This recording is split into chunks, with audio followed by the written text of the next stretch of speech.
Hey guys, welcome to our channel, Anime Summary Explained. In today's video, we will be talking about my Dress Up Darling episode 1. Before we begin, we will be posting anime and manga related content on a regular basis, so make sure to subscribe to our channel and ring the bell to get notified about our latest videos. Let's go! A young Wakana is shown by his grandfather Kaoru the Hina dolls that he and his friends made, and Wakana is captivated by them. This inspires him to create his own Hina dolls, but his friend disapproves of his love of dolls as it's a girl thing and ends her friendship with him. In the present, Wakana wakes up from the noise by his phone alarm and says good morning to the head of the doll that inspired him into pursuing doll crafting. Heading downstairs, Wakana says good morning to his grandfather and prays to the altar of his parents and grandmother. As breakfast is prepared, Wakana talks with his grandfather about unburdening himself with his work late at night, to which Wakana brushes off. Noting that Wakana doesn't have much talent for creating doll faces, but the costumes he creates are excellent.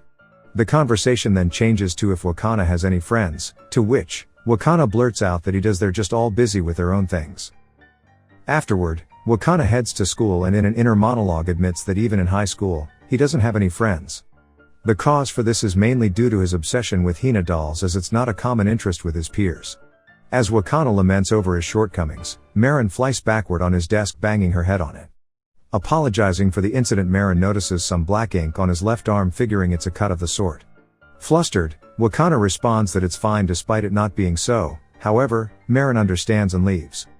Wakana then cogitates about the ink on his arm and notes his envy of Marin, how a lot of personality quirks that she has he lacks. At the front of the room, Nova tells her friends about an incident involving her and Marin. Apparently, the two got their hair done the day before, and when a guy tried to hit on Marin, he disparaged her charms as lame, so Marin retorts that he was lame and left the salon, leaving the man despondent. In her defense, Marin claims that the man interpreted as something she was not and that he shouldn't judge her for her interests.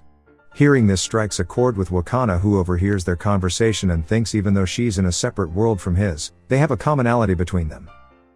After school, Wakana stays behind to put the chairs on their desks and is soon joined by Marin, who helps him, because she has cleaning duty that week.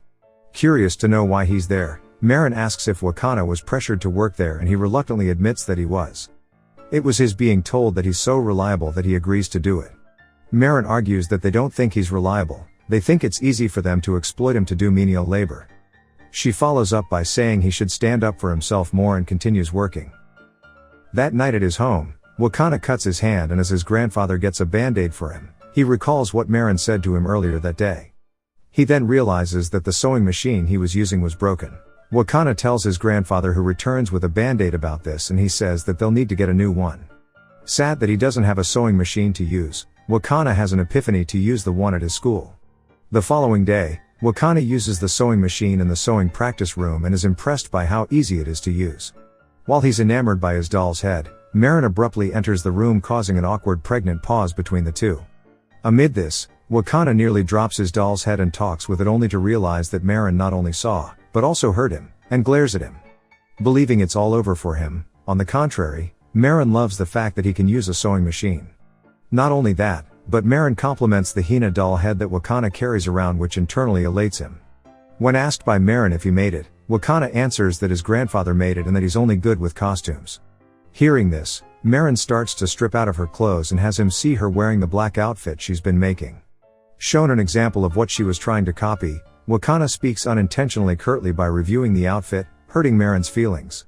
Prostrating himself to Marin, she forgives him and claims that she made her outfit as a form of cosplay of a character named Shizuku-tan. Because she doesn't have a sewing machine at home and her skill with sewing is lacking, she begs Wakana to create her outfit for her.